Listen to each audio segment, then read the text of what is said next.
60년간 깨지지 않는 벽이 있었습니다. 미국과 러시아. 두 거대 제국만이 이 기술을 쥐고 있었죠.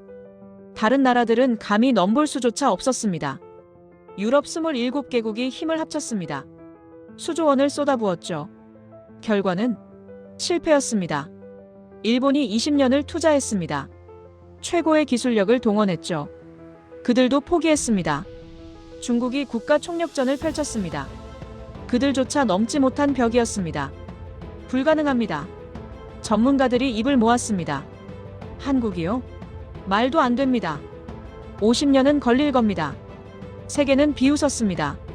한국은 아직 멀었다고요. 하지만 한국은 달랐습니다. 2022년 6월 21일. 한반도의 작은 발사장에서 로켓 하나가 하늘을 가르며 올라갔습니다. 세계는 주목하지 않았죠. 그저 후발주자의 시도일 뿐이라고 생각했습니다. 그런데 그 로켓 안에는 뭔가 특별한 게 실려 있었습니다. 540일이 지났습니다. 우주의 극한 환경. 영하 150도와 영상 120도를 수천 번 오갔습니다.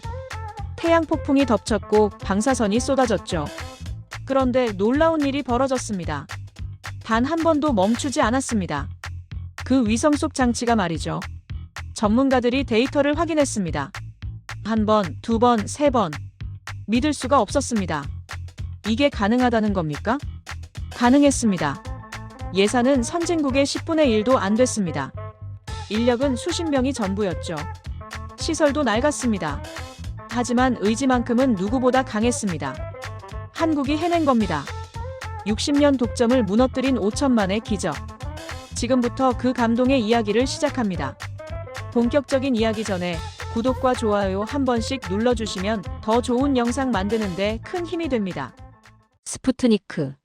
1957년 그 이름이 세계를 뒤흔들었습니다. 소련이 우주를 선점했고 미국은 경악했죠. 그날부터 우주전쟁이 시작됐습니다. 핵전지. 두 거대 제국만이 가진 비밀 무기였죠. 절대 깨지지 않을 독점이라 믿었죠. 그런데 틀렸습니다. 2022년 세 번째 이름이 나타났습니다. 대한민국이었습니다. 저는 조지 앤더슨입니다. 나사 산하 제트 추진 연구소에서 30년 넘게 일했죠. 화성 탐사선 큐리오시티, 퍼서비어런스. 그 심장을 만드는 일을 했습니다.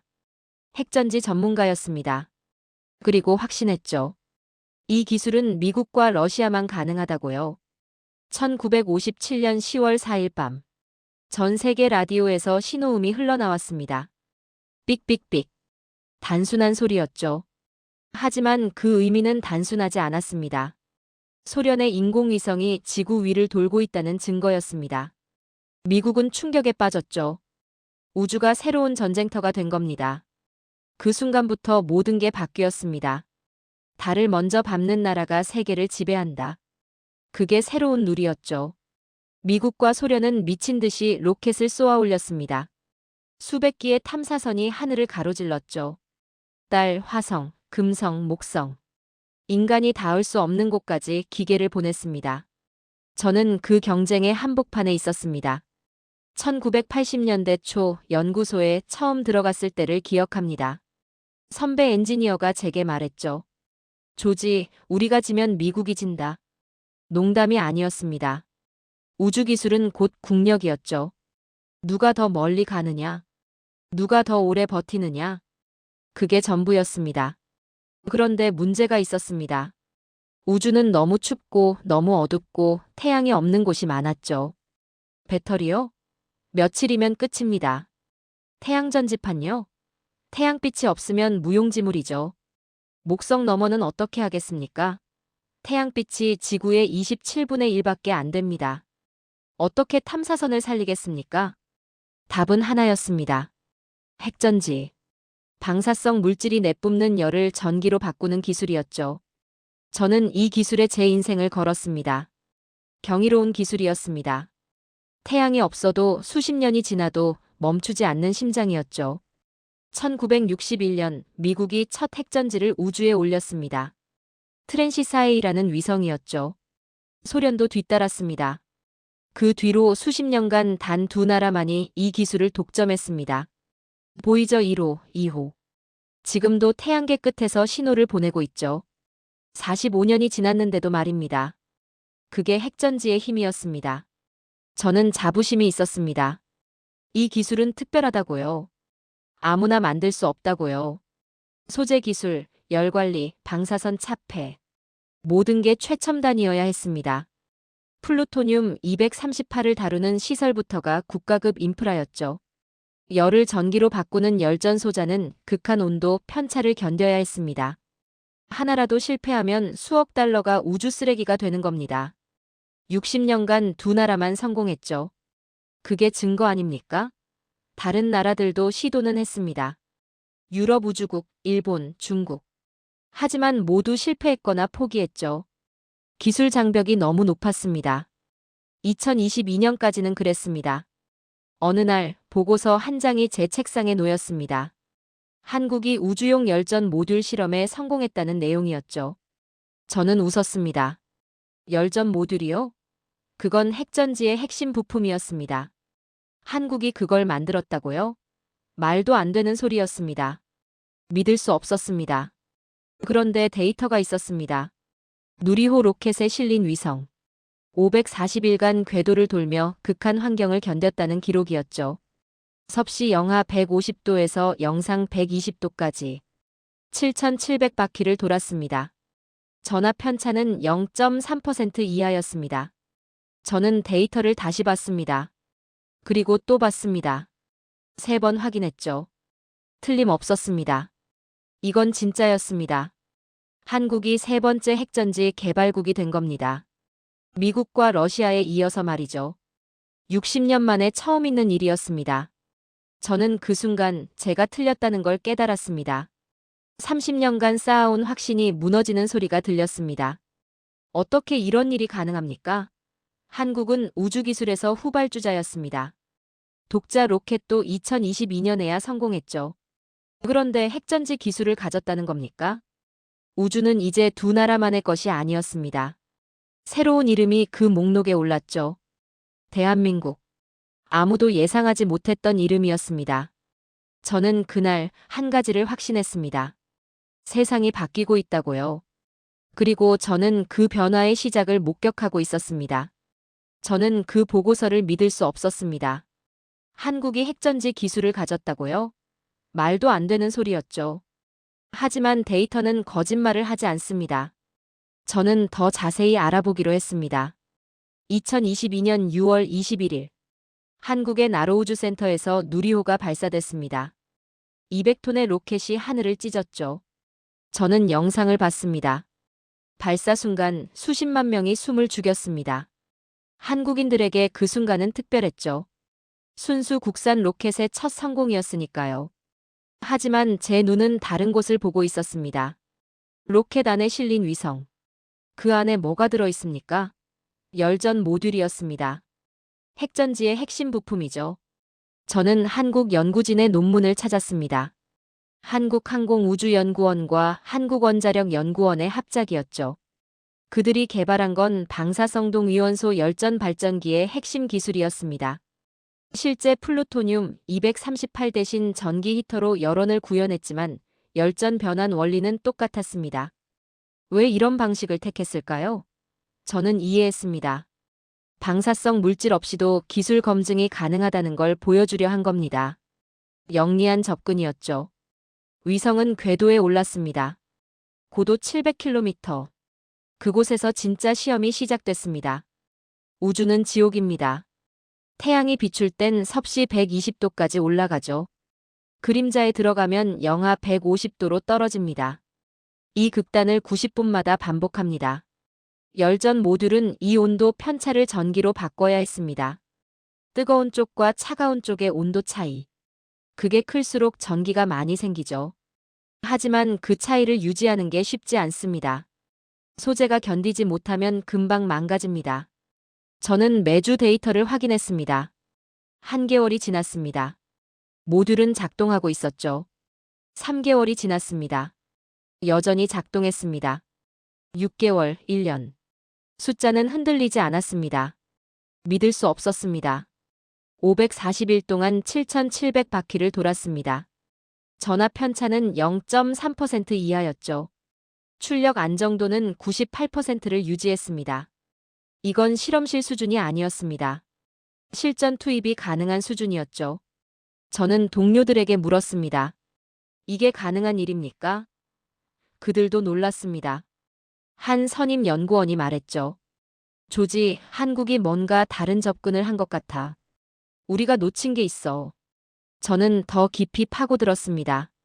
한국 연구진이 사용한 열전 소자. 비스무트 텔루라이드 계열이었습니다. 이건 우리도 쓰는 소재였죠. 하지만 한국은 다층 구조로 설계했습니다. 온도 구간별로 최적화된 소재를 쌓아 올린 겁니다. 패키징 기술도 달랐습니다. 진공 밀봉, 열차단, 방사선 차폐.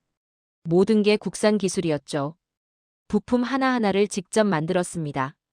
외국 기술에 의존하지 않았습니다. 왜 그랬을까요? 저는 알 것 같았습니다. 한국은 선택권이 없었던 겁니다.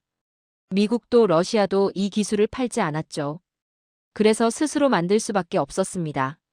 절박함이 혁신을 낳은 겁니다. 데이터는 계속 들어왔습니다. 온도 사이클 만회 돌파. 열전 효율 10.2% 유지.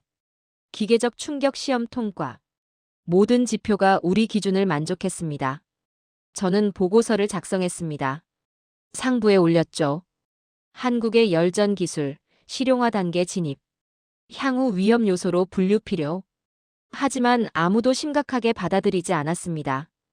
그들은 여전히 한국을 과소평가했죠. 저는 달랐습니다. 저는 그 숫자들이 의미하는 걸 알았습니다. 한국은 이제 우주의 밤을 밝힐 능력을 가진 겁니다. 태양이 닿지 않는 곳에서도 전기를 만들 수 있죠. 세계는 데이터를 봤습니다. 처음엔 의심했죠. 진짜 핵전지가 아니잖아. 맞습니다. 방사성 물질을 안 썼으니까요. 하지만 중요한 건 그게 아니었습니다. 열을 전기로 바꾸는 핵심 기술. 그걸 한국이 증명한 겁니다. 540일이 지났습니다. 한국항공우주연구원이 공식 발표했습니다.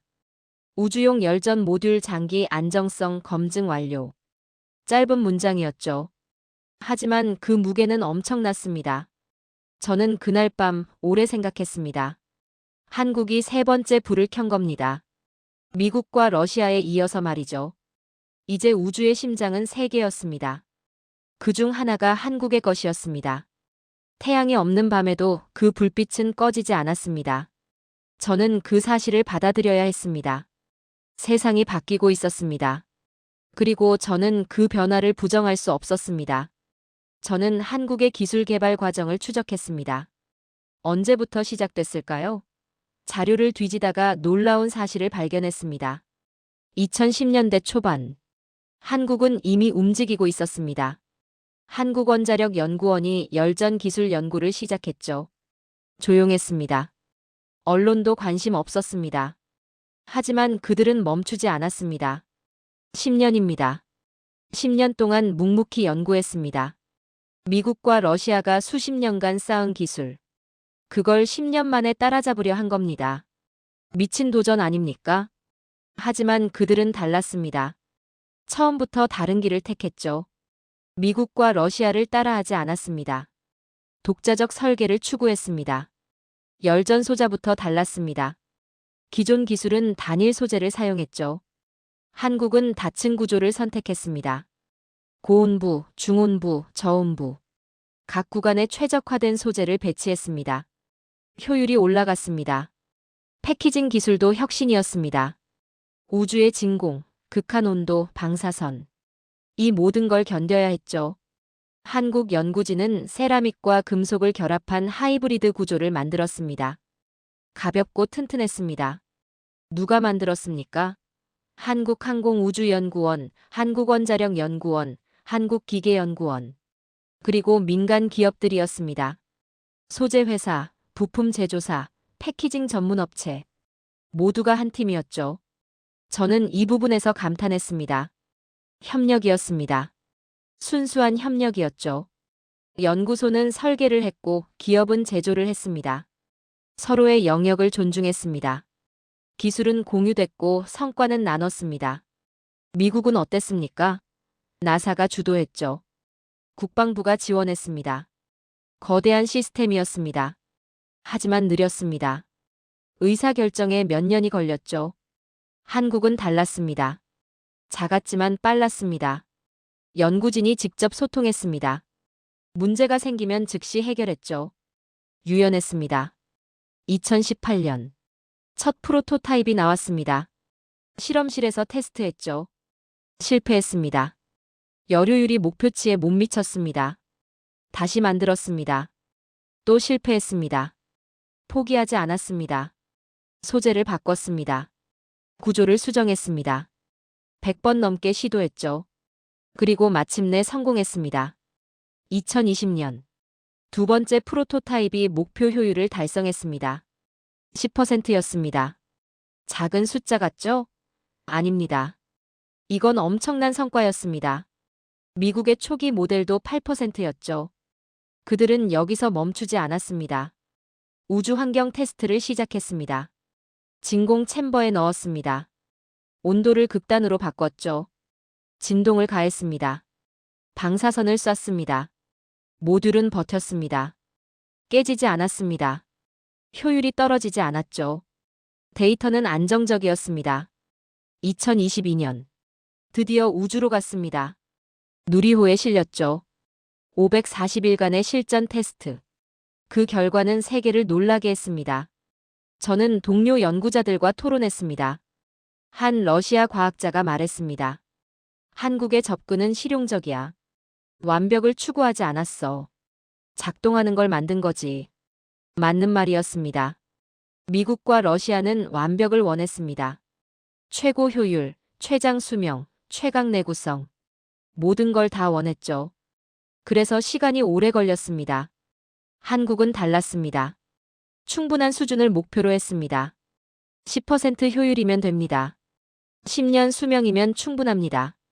실용성에 집중했죠. 그리고 성공했습니다. 2023년 국제학술지들이 한국의 성과를 실었습니다. 네이처는 짧은 기사를 냈죠. 한국 핵전지 기술 클럽에 합류. 사이언스도 보도했습니다.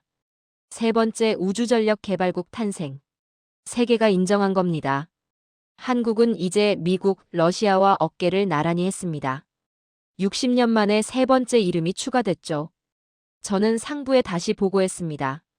한국의 기술 수준, 실용화 단계. 향후 5년 내 독자 핵전지 개발 가능. 이번엔 반응이 달랐습니다. 회의가 열렸습니다. 대책을 논의했죠. 하지만 늦었습니다. 한국은 이미 다음 단계로 넘어갔습니다. 달 착륙선 프로젝트. 한국은 2030년대 달 착륙을 목표로 했습니다. 그 착륙선에는 이 열전 기술이 들어갈 예정이었죠. 달의 밤은 14일간 계속됩니다. 태양전지로는 버틸 수 없습니다. 핵전지가 필요했습니다. 심해 탐사도 계획됐습니다. 수심 6,000m. 그곳은 어둡고 차갑습니다. 하지만 열수구가 있죠. 뜨거운 물이 솟아오릅니다. 그 온도 차이로 전기를 만들 수 있습니다. 극지 관측기도 마찬가지였습니다. 남극, 북극. 겨울엔 태양이 뜨지 않습니다. 하지만 지열은 있죠. 그걸 이용하는 겁니다. 응용 범위가 넓었습니다. 한국은 이 기술을 확장하고 있었습니다. 저는 깨달았습니다. 이건 단순한 기술 개발이 아니었습니다. 철학이었습니다. 불가능을 가능으로 바꾸는 의지였죠. 한국 연구진은 말했습니다. 우리는 선택권이 없었습니다. 그래서 직접 만들었습니다. 단순한 문장이었습니다. 하지만 그 안에 모든 게 담겨 있었습니다. 이제 우주의 심장은 세 개였습니다. 미국, 러시아, 그리고 한국. 세 번째 심장이 뛰기 시작했습니다. 조용하지만 강하게 말이죠. 세계는 의심했습니다. 한국의 성과를 보고도 고개를 저었죠. 진짜 핵전지입니까? 질문이 쏟아졌습니다. 유럽 우주국의 한 과학자가 논평을 냈습니다. 방사성 물질을 사용하지 않았다. 이건 핵전지 실험이 아니다. 날카로운 지적이었죠. 러시아 연구소도 비슷한 반응이었습니다. 전기 히터로 열을 만들었다고? 그건 시뮬레이션일 뿐이다. 심지어 미국 내부에서도 회의론이 나왔습니다. 제 동료들이 말했죠. 조지, 너무 과대평가 아닌가? 한국이 진짜 플루토늄 238을 다룰 수 있을까? 저는 답답했습니다. 그들은 핵심을 놓치고 있었죠. 중요한 건 방사성 물질이 아니었습니다. 열을 전기로 바꾸는 기술이었습니다. 한국 연구진은 조용했습니다. 반박하지 않았죠. 대신 움직였습니다. 두 번째 테스트를 준비한 겁니다. 2023년 하반기. 한국은 더 강력한 실험을 발표했습니다. 지상시험 시설을 만들었죠. 극한 환경을 재현하는 챔버였습니다. 온도 범위를 넓혔습니다. 영하 180도에서 영상 150도까지. 우주보다 더 극한 조건이었죠. 진공도를 높였습니다. 10의 마이너스 7승 토르. 완전한 진공에 가까웠습니다. 진동 테스트도 강화했습니다. 로켓 발사 때의 충격을 재현했죠. 초당 20회, 10분간 지속. 일반 부품은 버티지 못합니다. 저는 이 데이터를 받아봤습니다. 놀라웠습니다. 한국은 스스로를 증명하려 했습니다. 말 대신 숫자로 말이죠. 테스트는 6개월간 계속됐습니다. 매일 데이터가 쌓였죠. 온도 사이클 5,000회. 진공 노출 4,000시간. 진동 테스트 100회. 모듈은 살아남았습니다. 효율은 유지됐죠. 10.2%. 처음과 같았습니다.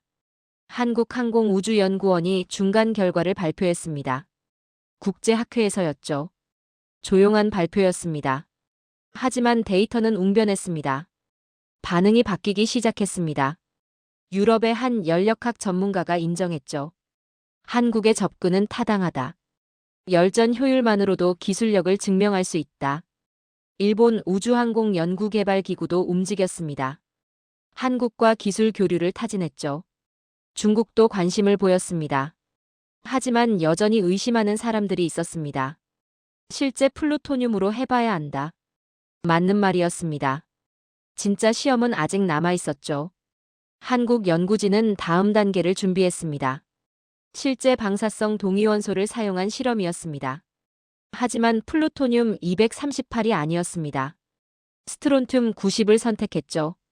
왜 스트론튬입니까? 구하기 쉬웠습니다. 플루토늄 238은 미국과 러시아만 생산했죠. 국제 거래도 제한적이었습니다.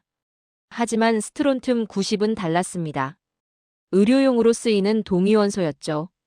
발열량은 플루토늄보다 낮았습니다. 하지만 원리는 같았습니다. 열을 내고 그 열을 전기로 바꾸는 겁니다. 2024년 초, 첫 스트론튬 기반 프로토타입이 완성됐습니다. 실험실에 설치됐죠. 전원을 켰습니다. 아니, 전원이 필요 없었습니다. 스스로 전기를 만들었으니까요. 출력은 작았습니다. 5와트. 스마트폰 충전기 수준이었죠. 하지만 중요한 건 지속성이었습니다. 24시간 7일 한 달. 멈추지 않았습니다. 저는 이 소식을 들었습니다. 한국이 해낸 겁니다. 진짜 방사성 물질로 전기를 만들었습니다. 더 이상 시뮬레이션이 아니었죠. 세계의 의심은 서서히 녹아내렸습니다. 한국은 증명했습니다.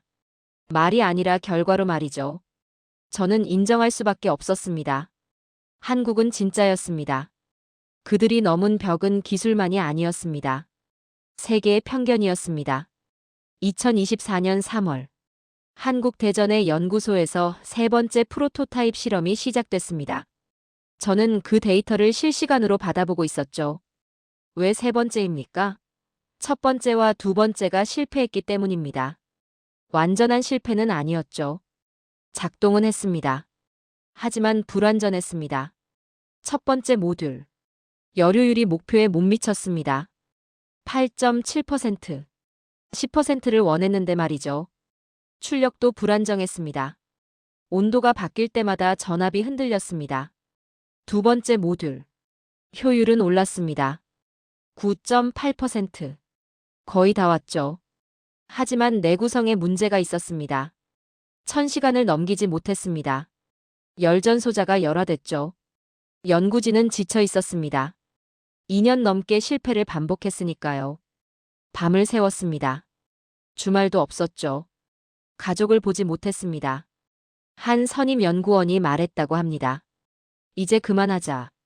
우리가 무리한 건지도 몰라. 팀원들은 아무 말도 못했죠.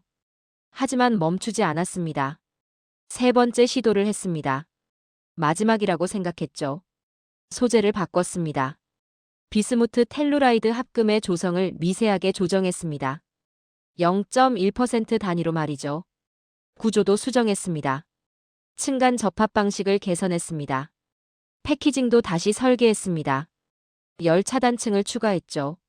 진공 밀봉 공정을 강화했습니다. 모든 걸 처음부터 다시 했습니다. 3월 15일. 세 번째 프로토타입이 챔버에 들어갔습니다. 진공이 형성됐습니다. 온도가 올라가기 시작했죠. 뜨거운 쪽은 섭씨 600도까지 올랐습니다. 차가운 쪽은 영하 50도로 유지됐습니다. 온도 차이 650도. 이론적으로 최적 조건이었습니다. 전압이 나타났습니다. 처음엔 불안정했죠. 흔들렸습니다. 연구진은 숨을 죽였습니다. 10분이 지났습니다. 전압이 안정됐습니다. 30분, 1시간. 그래프가 평평해졌습니다. 데이터가 쌓였습니다. 6시간, 12시간, 24시간. 숫자는 변하지 않았습니다. 출력 10.3W. 효율 10.2%. 저는 이 데이터를 보며 생각했습니다. 드디어 해냈구나. 하지만 연구실은 조용했습니다. 아무도 환호하지 않았죠. 모니터만 응시했습니다. 믿을 수 없었던 겁니다. 일주일이 지났습니다. 숫자는 그대로였습니다. 2주, 한 달. 변화가 없었습니다. 온도 사이클을 시작했습니다. 600도에서 영하 100도까지. 30분마다 반복했죠. 극한 스트레스였습니다.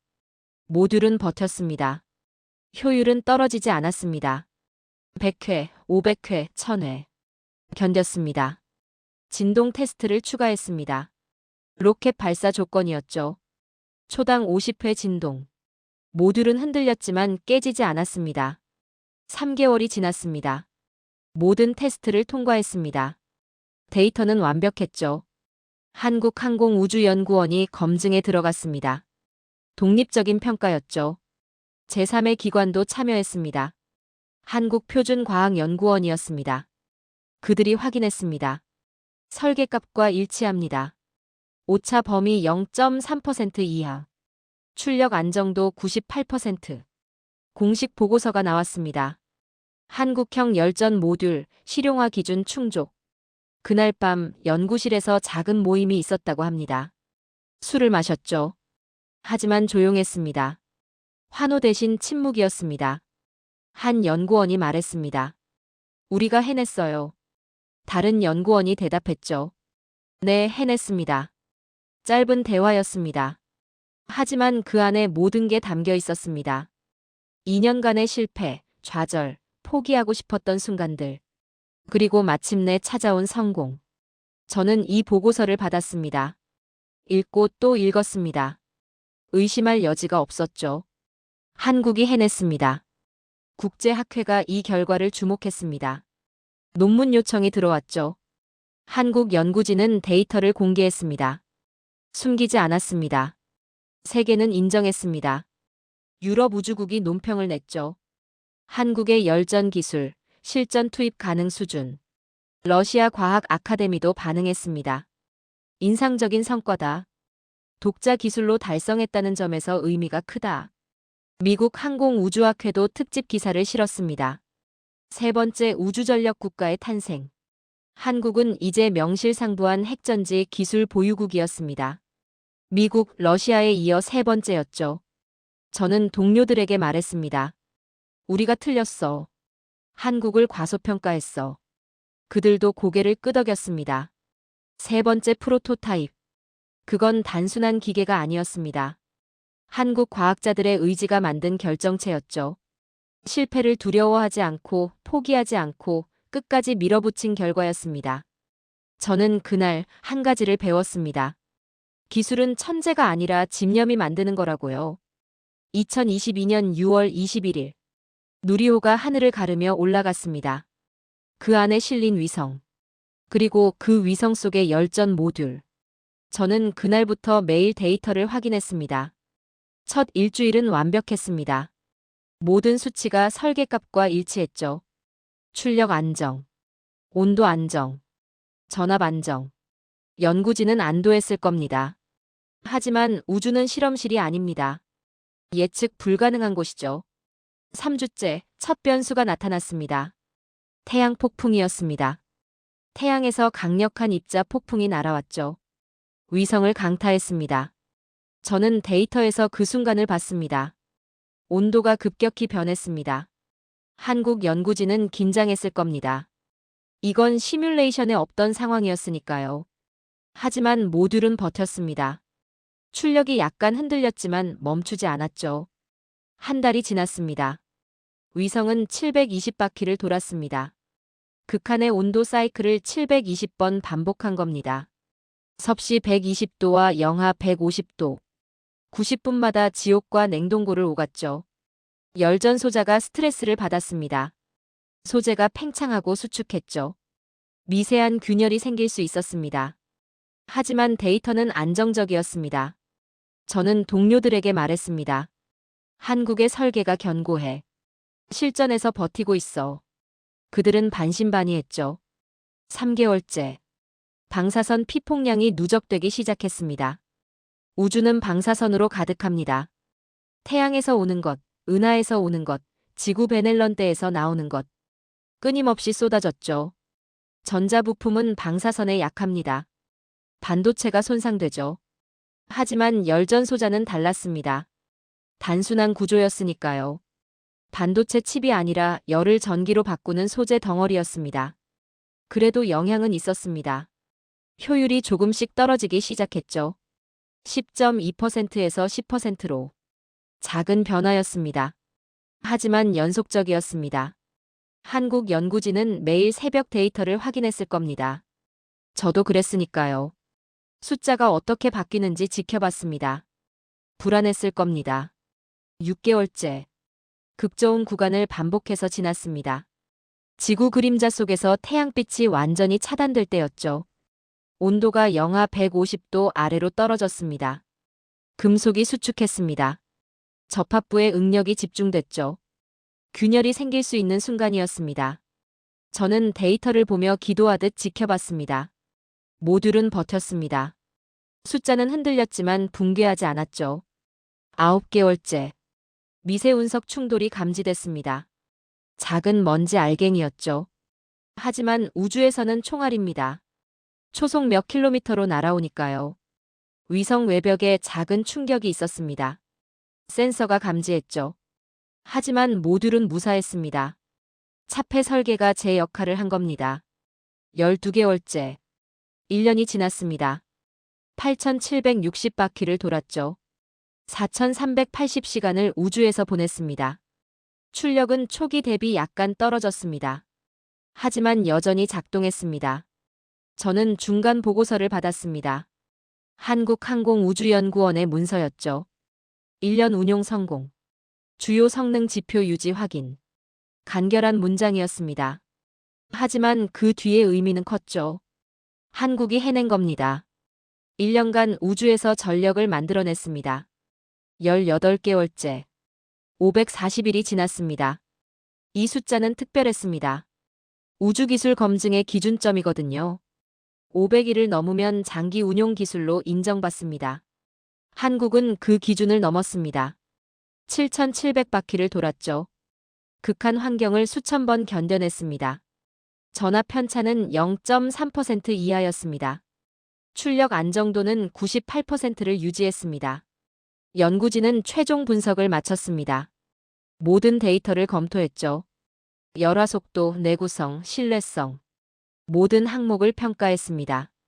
결론이 나왔습니다.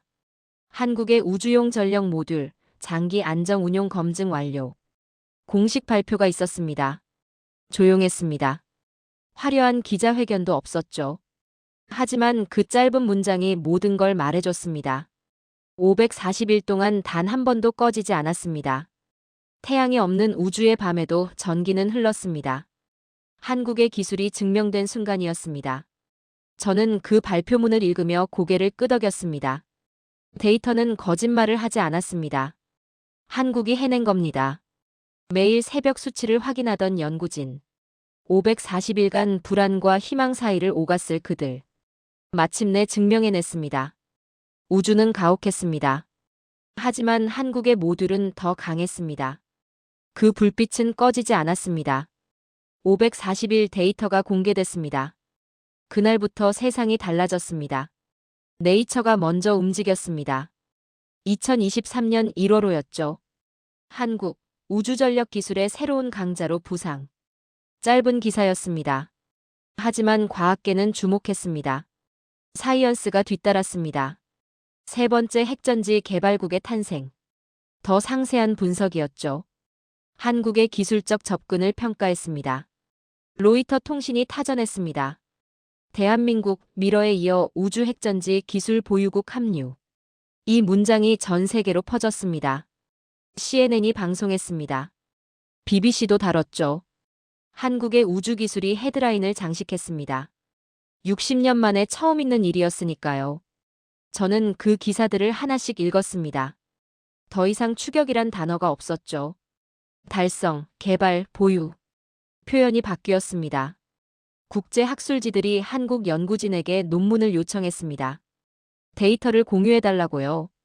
한국은 응했습니다. 숨기지 않았죠. 설계 원리, 소재 조성, 검증 과정. 모든 걸 공개했습니다. 이건 놀라운 일이었습니다. 미국과 러시아는 이 기술을 기밀로 분류했거든요. 하지만 한국은 달랐습니다. 개방했습니다. 왜 그랬을까요? 한 한국 연구원이 인터뷰에서 말했습니다.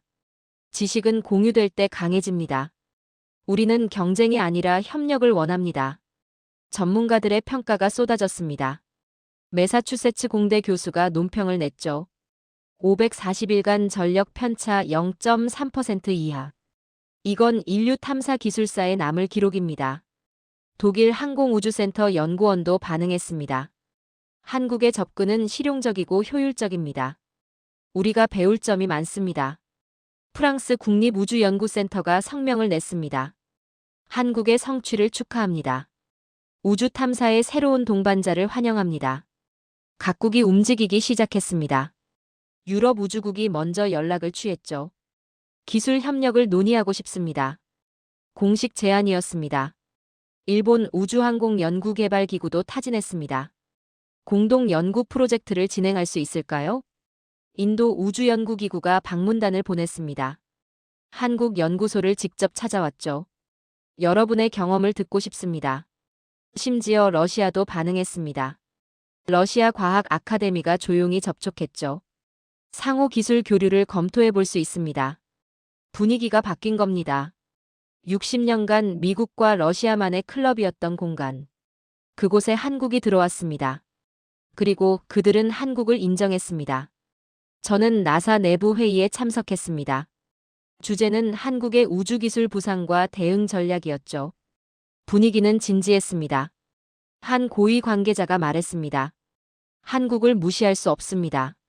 그들은 이제 우리와 같은 레벨입니다. 다른 연구원이 덧붙였습니다. 협력을 모색해야 합니다. 경쟁보다 협력이 낫습니다. 저도 의견을 냈습니다. 한국의 강점은 속도와 효율입니다. 우리가 배워야 할 부분입니다. 회의 결과 나사는 한국과의 협력 채널을 강화하기로 했습니다. 공식 파트너십을 논의하기로 했죠.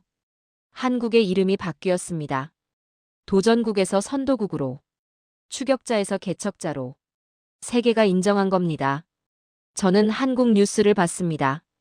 국민들의 반응이었죠. 거리에서 환호했습니다. 어린 학생들이 과학자를 꿈꿨습니다. 저도 우주기술자가 되고 싶어요. 오랜 세월 한국은 빨리빨리로 유명했습니다. 하지만 이건 단순히 빠른 게 아니었죠. 정확하고 견고하고 혁신적이었습니다. 540일의 숫자. 그게 모든 걸 증명했습니다. 말이 아니라 데이터로 말했죠. 세계는 그 앞에 멈춰 섰습니다. 미국과 러시아가 60년간 지킨 독점. 그게 무너졌습니다. 이제 우주의 심장은 세 개였습니다. 그중 하나가 한국의 것이었습니다.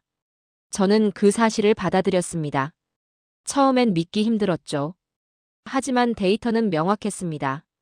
세상은 바뀌고 있었습니다. 한국의 불빛이 우주를 밝히고 있었습니다. 꺼지지 않는 불빛이었습니다. 한국은 멈추지 않았습니다. 540일의 성공. 그건 끝이 아니었죠. 새로운 시작이었습니다. 2023년 중반. 한국이 다음 목표를 발표했습니다. 달이었습니다. 달 착륙선 프로젝트. 2030년대 초반 착륙을 목표로 했죠. 왜 달입니까?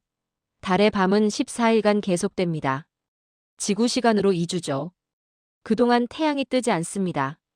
완전한 어둠입니다. 온도는 영하 170도까지 떨어집니다. 태양 전지판으로는 불가능합니다. 배터리로도 2주를 버틸 수 없죠. 답은 하나였습니다. 핵전지였습니다.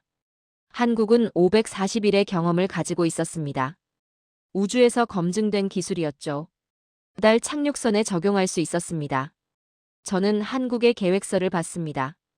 구체적이었습니다. 열전 모듈 출력 50와트.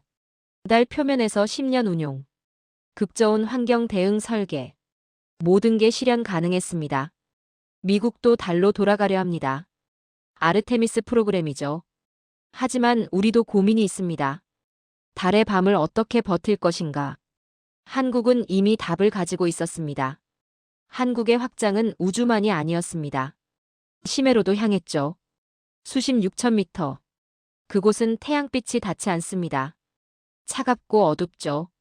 하지만 열수구가 있습니다. 뜨거운 물이 솟아오르는 곳이죠. 섭씨 400도까지 올라갑니다. 온도 차이가 있으면 전기를 만들 수 있습니다. 한국은 심해용 열전 모듈을 개발 중이었습니다. 수압 600기압을 견디는 패키징, 부식 방지 코팅, 장기 운용 설계. 극지도 마찬가지였습니다. 남극 기지. 겨울엔 태양이 뜨지 않습니다.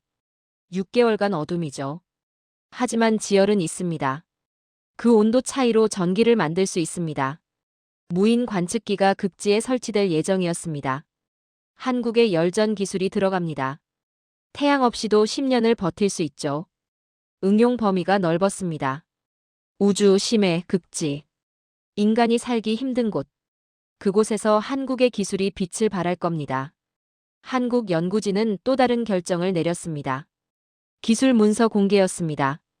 2023년 말. 한국항공우주연구원이 발표했죠. 우주용 열전 모듈 개발 문서 전면 공개. 설계 원리 소재 선정, 제조 공정. 모든 걸 공개했습니다. 세계가 놀랐습니다. 이런 기술을 왜 공개합니까? 경쟁 우위를 포기하는 겁니까? 한국연구진의 답은 단순했습니다. 지식은 공유될 때 강해집니다. 우리는 인류의 우주 탐사를 위해 이 일을 했습니다. 저는 그 철학에 감동받았습니다. 미국과 러시아는 기술을 숨겼죠. 국가 안보 문제라고 했습니다. 하지만 한국은 달랐습니다. 나눴습니다. 공개된 문서는 전 세계 연구자들에게 퍼졌습니다. 대학교, 연구소, 기업. 누구나 접근할 수 있었죠. 한국의 경험을 배울 수 있었습니다. 개발도상국들이 반응했습니다.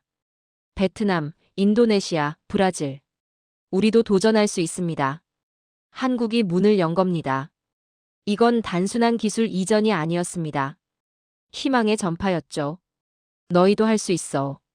한국이 말하고 있었습니다. 젊은 세대가 반응했습니다. 한국의 청년들이 과학자를 꿈꿨죠. 저도 우주를 연구하고 싶습니다. 대학 지원율이 올랐습니다. 이공계로 몰렸죠. 한국 사회가 바뀌었습니다. 한 세대 전만 해도 우주는 먼 얘기였습니다. 미국이나 러시아나 하는 거였죠. 하지만 이제는 달랐습니다. 우주가 일상 언어가 됐습니다. 거리에서 아이들이 말했습니다. 우리나라도 우주 강국이야. 자부심이었습니다. 당당함이었죠. 저는 이 변화를 지켜봤습니다. 2년 전만 해도 한국을 의심했습니다. 그런데 지금은 존경합니다. 20세기 우주는 두 강대국의 상징이었습니다. 미국과 소련. 그들만의 놀이터였죠. 21세기 그 하늘에 세 번째 불빛이 켜졌습니다. 대한민국이었습니다. 태양이 닿지 않는 곳에서도 한국의 연구자들은 의지로 빛을 냈습니다. 포기하지 않았죠. 실패를 두려워하지 않았습니다. 이제 인류의 우주는 미국과 러시아만의 것이 아닙니다. 도전하는 모든 나라의 것입니다. 한국이 그 길을 열었죠. 우주의 심장은 이제 세 개입니다.